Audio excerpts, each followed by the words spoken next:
Number 1 వశీకరణ మాంత్రికుడు జ్యోతిషాలయం. ఎక్కడి వారికైనా ఒక్క ఫోన్ ద్వారా వెంటనే పరిష్కారం చెప్పబడును.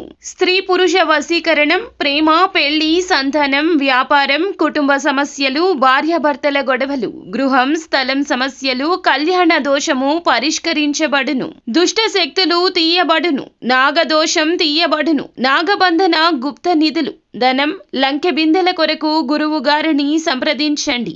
మీరు కోరుకున్న వారిని మీ వద్దకు చేర్చాలా? అంజనం వేసి చూపబడును. Guruji phone number 8185066725. కన్య రాశి జాతకులు, ఈ రోజున ఒక వింత విచిత్రం జరగబోతుంది. ఒక స్త్రీ మీపై దాడి చేస్తుంది. కొట్టినంత పని చేస్తుంది. తిట్ల దండకాన్ని పూరిస్తుంది. అరుపులు కేకలతో మీ యొక్క జీవితంలో మనశ్శాంతి లేకుండా చేసేస్తుంది. ఆ స్త్రీ ఏం చేస్తుంది? ఎందుకు ఇలా చేస్తుంది? ఆ యొక్క స్త్రీ ఎవరు?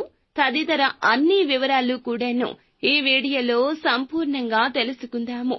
అంతకంటే ముందు ఫ్రెండ్స్, వీడియోని పూర్తిగా చూడండి. అప్పుడే మేము ఏం చెప్పబోతున్నాము అనేది మీకు చాలా బాగా అర్థమవుతుంది. అసలు ఏం జరగబోతుంది తెలియాలి అంటే ఈ వీడియో పూర్తిగా చూడాల్సిందే. అప్పుడే మేము ఏం చెప్పబోతున్నామో మీకు అర్థమవుతుంది. వీడియో నచ్చితే లైక్ చేయండి. మీ లైక్ మాకెంతో సపోర్ట్ అండ్ ఎంకరేజ్మెంట్ గా ఉంటుంది.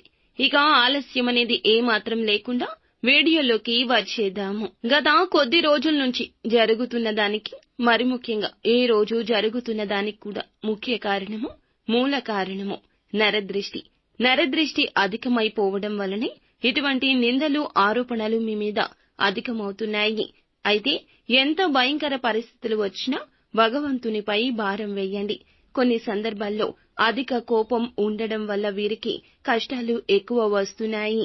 ఎవరైనా ఒకసారి వీరిని పరిచయం చేసుకుంటే వీరికి సంబంధించిన అన్ని విషయాలు చెప్పేసి క్లోజ్ బాండింగ్ అనేది ఏర్పరచుకుంటూ ఉంటారు. వీరి వ్యక్తిత్వంలో ఇక తప్పక మార్పులు చేసుకోవాలండి. ఎవరిని గుడ్డిగా నమ్మొద్దు. ఈ రోజు జరిగేది చెంపపెట్టులాగా అనిపిస్తుంది మీకు. అయితే ఒక స్త్రీ మీ మీద దారుణాతి దారుణంగా దాడి చేస్తుంది. ఎవరు, ఎలాంటి వారు అనే విషయం తెలుసుకోవడానికి ఇదే తరుణమండి. ఈ యొక్క స్త్రీ దాడి చేస్తుంది. మీ వల్ల తనకు ఒక సమస్య ఇది వరకు వచ్చి ఉండొచ్చు. మీరు కావాలని చేసినా చేయకపోయినా మీ వల్ల ఒక సమస్యనైతే వారు ఎదుర్కొన్నారు. అది మీ యొక్క బంధువుల్లో ఉన్న స్త్రీ కావచ్చు, ఇరుగు పొరుగు ఉన్నవారు కావచ్చు, పనిచేసే చోట ఉండొచ్చు. ఇలా మీరు ఉదయం లేచి బయటకు వెళ్లి ఎక్కడెక్కడో తిరిగి వస్తుంటారు. మీరు తిరిగే ప్రదేశాల్లో ఉంది ఈ యొక్క రహస్య స్త్రీ. ఎక్కడ ఉన్నా సరే ఈ రోజు ప్రయత్నం చేస్తారు. సమస్య ఎదుర్కోవాలి మీరు. వారి వల్ల ఇదివరకు ఆ విషయంలో రియలైజ్ అయ్యారు. కానీ ఈ రోజు దాడి చేస్తోంది. మీ దగ్గరకు వచ్చి మీ పైన కేకలు వేయడం, అరుపులతో కూడిన మాటలు మాట్లాడడం, ఆరోపణలు చేయడం. మీరు ఈ కారణంగానే ఈ నిందను మళ్లీ మోస్తారు. ఎవరికి ఎటువంటి హాని చేయదు, కానీ పరోక్షంగా అయినా సరే తను బాధపడ్డానికి కారణం మీరు కావద్దు. ఎవరికి ఎటువంటి హాని చేయదు, పరోక్షంగా మిమ్మల్ని బాధ పెట్టడానికి కారణమవుతుంది. ఖచ్చితంగా మీరు ఏమిటంటే, మీరు బాధ పెడితే క్షమాపణలు చెప్పండి. మీ వల్ల తనకు సమస్య వచ్చింది కాబట్టి తప్పక రియలైజ్ అవ్వండి. చల్లార్చడానికి ప్రయత్నించండి. ఈగోతో పోతే గనక, గర్వంతో మాట్లాడితే గనక గోటితో పోయేదాన్ని గొడ్డలికి తెచ్చుకున్నట్లవుతుంది. పోలీస్ కేసుల వరకు వెళ్లొచ్చు.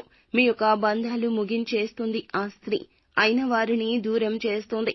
మీ జీవితంలో పరపతి తగ్గించేస్తుంది. మీ మీద లేనిపోని ఆరోపణలు చేస్తుంది. ప్రపంచ వ్యాప్తంగా సమాజం మొత్తం కూడా చులకనగా చూసేస్తోంది. మిగతా అంశాలు చూస్తే లాభసాటి ఫలితాలు జీవితంలో కనిపిస్తున్నాయండి. వ్యాపారంలో మెలకువలు నేర్చుకునేందుకు అవకాశం వస్తోంది. ఉపయోగించుకోండి. వ్యాపారంలో అంచెలంచెలుగా అభివృద్ధి పదంలో ముందుకెళ్లడానికి కుటుంబ సభ్యుల యొక్క మద్దతు కూడా లభిస్తోంది. కొన్ని మార్పులు, చేర్పులు చేయాలంటూ నిర్ణయం తీసుకోబోతున్నారు. చాలా కాలంగా అనారోగ్య సమస్యలతో బాధపడుతున్న వారికి ఊరట లభిస్తుంది. అనారోగ్య సమస్యలకు సొల్యూషన్ లభిస్తోంది. ఇంట్లో వృద్ధులు ఉంటే గనక ఆరోగ్య విషయంలో కాస్త జాగ్రత్త. ఆస్తమా కానీ, ఊపిరితిత్తుల సమస్యలు కానీ, శ్వాస సంబంధిత సమస్యలు వచ్చినప్పుడు వెంటనే అలసత్వం వహించకుండా వైద్యులను సంప్రదించడం మంచిది. ఉద్యోగస్తులకు పై అధికారుల నుంచి ప్రశంసలు వస్తాయి. చాలా కాలంగా పడిగాపులు కాశారు. అధికారులు గుర్తించడం లేదంటూ బాధపడ్డారు. అటువంటి వారికి పై అధికారుల నుంచి ప్రశంసలు వస్తాయి. ఈ విధంగా అనుకూల ప్రతికూల ఫలితాల కలయికగా ఈ రోజు గడుస్తుంది. నిత్యం శివారాధన చేసుకోండి. శ్రీ మహాలక్ష్మీదేవిని నిత్యము కూడా ఆరాధించండి. అంతా మంచి జరుగుతుంది.